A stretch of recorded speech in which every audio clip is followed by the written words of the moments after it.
सभी पत्रकार बंधुओं को मेरा नमस्कार। Singhu border, Tikri border, Ghazipur border,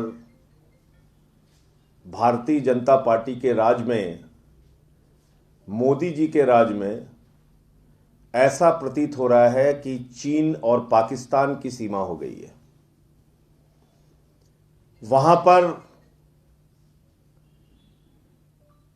किलेबंदी की गई है, सीमेंटेड कीलें गाड़ी गई हैं। ऐसा व्यवहार किसानों के साथ, अन्नदाताओं के साथ किया जा रहा है जैसे वो आतंकवादी हैं, इस देश के देशद्रोही हैं, गद्दार हैं। और भारतीय जनता पार्टी का जो रवैया उनके प्रति है, पिछले 75 दिनों से किसान आंदोलन पर है, उसके ऊपर आंसू गैस के गोले छोड़े गए, उसके ऊपर पानी की बौछारें की गई, बूढ़े किसानों की आंखें फोड़ दी गई। 80 साल, 70 साल, 75 साल के किसान पकड़ पकड़ के जेल में डाले जा रहे हैं, उन पे मुकदमे किए जा रहे हैं।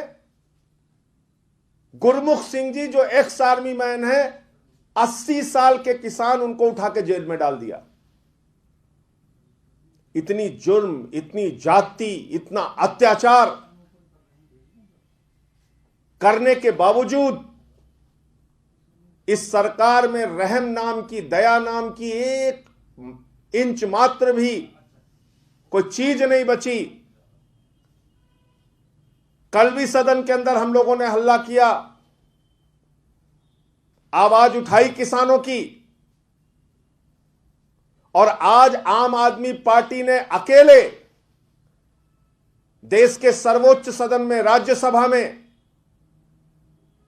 किसानों के मुद्दे को उठाया। और हमने ये कहा कि पहले किसानों के मुद्दे पर चर्चा कीजिए और इस बिल को वापस लीजिए, क्योंकि किसानों की यही मांग है। वो इन तीनों काले कानूनों को वापस कराने के लिए पिछले 75 दिनों से बैठे हैं। लेकिन भारतीय जनता पार्टी की सरकार को उनकी पीड़ा नहीं दिखाई दे रही, उनका दर्द नहीं दिखाई दे रहा है। 97 साल के एक किसान बैठे हुए हैं गाजीपुर बॉर्डर पे, ईलम सिंह, जिनके दो बेटे फौज में हैं। वो कह रहे हैं मुझे उग्रवादी कहा जा रहा है, नक्सलवादी कहा जा रहा है।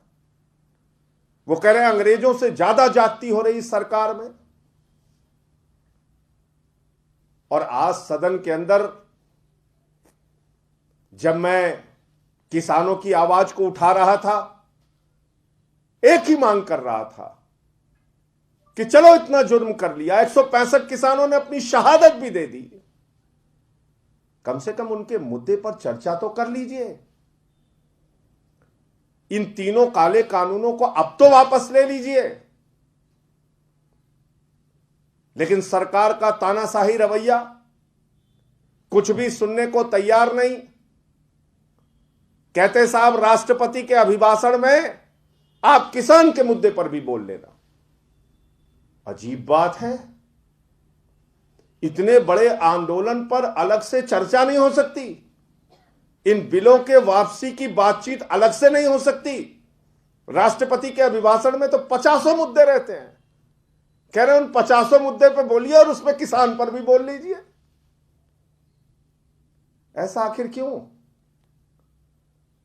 और अकेले आम आदमी पार्टी ने इस विषय को उठाया। हमने कहा पहले संसद में किसानों के मुद्दे पर चर्चा होनी चाहिए, पहले संसद में तीनों काले कानूनों के वापसी पर चर्चा होनी चाहिए, पहले संसद में किसानों को देशद्रोही कहे जाने और गद्दार कहे जाने और आतंकवादी कहे जाने पर चर्चा होनी चाहिए, पहले संसद में 165 किसानों की शहादत पर चर्चा होनी चाहिए। लेकिन सरकार ने हमारी बात नहीं सुनी। और जब आज चेयरमैन साहब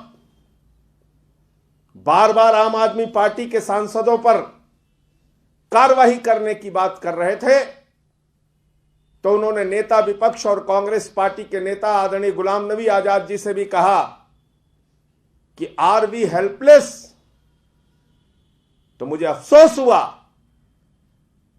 कि कांग्रेस पार्टी के नेता एलओपी सदन के अंदर आदरणीय गुलाम नबी आजाद जी ने कहा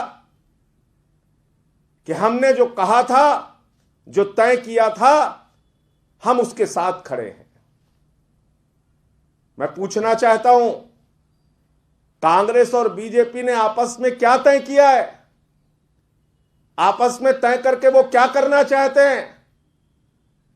किसानों को न्याय कैसे मिलेगा? क्या डील हुई है? क्या बातचीत हुई है? क्या आपस में तय कर लिया है? क्या कांग्रेस इस बात से सहमत नहीं कि किसानों के मुद्दे पर अलग से चर्चा करके तीनों काला कानून वापस होना चाहिए? क्या कांग्रेस इस बात से सहमत नहीं कि किसानों के मुद्दे पर, उनके ऊपर हुए जुल्म और उनके ऊपर हुए एफआईआर के मुद्दे पर अलग से चर्चा होनी चाहिए? राष्ट्रपति के अभिभाषण में 50 मुद्दों पर चर्चा के साथ एक मुद्दा किसान का चर्चा कर लो, इससे ज्यादा हास्यास्पद और इससे ज्यादा लोकतंत्र में तानाशाही का कोई उदाहरण नहीं हो सकता। तो आज जो सदन की कार्रवाई है और चेयरमैन साहब ने एलओपी साहब से जो सवाल किया कि क्या सदन आम आदमी पार्टी के लोग नहीं चलने देंगे, उस पे जिस भरोसे के साथ आजाद साहब ने भरोसा दिलाया कि जो हम लोगों ने तय कर लिया है हम उसी के साथ खड़े हैं, तो मैं पूछना चाहता हूं कांग्रेस और बीजेपी ने क्या तय किया है? आज वहां 3-3 सांसदों को मार्शल उठा के हम लोगों को जबरदस्ती करके बाहर ले जा रहे हैं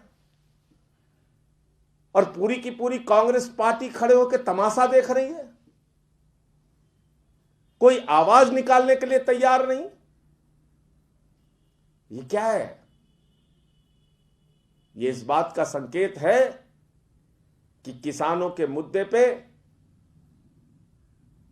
आपस में गुपचुप कांग्रेस और बीजेपी की कोई बातचीत हो चुकी है, जिसके कारण से उतनी मुखरता और प्रखरता के साथ कांग्रेस पार्टी विरोध दर्ज कराने में, किसानों का मुद्दा उठाने में, किसानों के मुद्दे पर अलग से चर्चा कराने में नाकाम और विफल साबित हुई है। जहां तक आम आदमी पार्टी का प्रश्न है, हमारे नेता दिल्ली के मुख्यमंत्री अरविंद केजरीवाल जी ने उस वक्त भी किसानों का साथ दिया जब 9 स्टेडियम उनकी गिरफ्तारी के लिए मांगे जा रहे थे। उस वक्त भी साथ दिया जब उनको पानी की, बिजली की, वाईफाई की, उनके बीच में जाकर उनको सहायता करने की जरूरत थी। उस वक्त भी साथ दिया जब राकेश टिकैत जी के आंख से आंसू आए, उनके पानी और बिजली बंद कर दी गई। उस वक्त भी किसानों का साथ दिया जब सदन के अंदर पहले हम लोगों ने इस मुद्दे को समझते हुए कहा यह काला कानून है, इसको वापस होना चाहिए। सड़क से लेकर संसद तक आम आदमी पार्टी का एक एक कार्यकर्ता किसानों के साथ था, है और रहेगा। और जो हमारी मांग है, ये तीनों काला कानून वापस लिया जाए, वही इस देश के किसानों ने मांग की है। हम उनके मांगों के साथ हैं। और आज जिस प्रकार से जिंद की महापंचायत में राकेश टिकैत जी ने साफ तौर पे कहा कि कांग्रेस की पंजाब की सरकार ने कहीं ना कहीं केंद्र की भाजपा सरकार का साथ देने का काम किया, यही बात हम लोग एक नहीं 1000 बार कह चुके हैं कि कैप्टन अमरिंदर सिंह की सरकार दरअसल भारतीय जनता पार्टी के इशारे पर नाचने वाली सरकार है। मोदी और अमित शाह के इशारे पर घुटना टेक कर काम करने वाली सरकार है। वो बात आज किसान नेता राकेश टिकैत जी ने भी कहा। Subscribe to Nation Next YouTube channel and press the bell icon to get regular updates from Nation Next.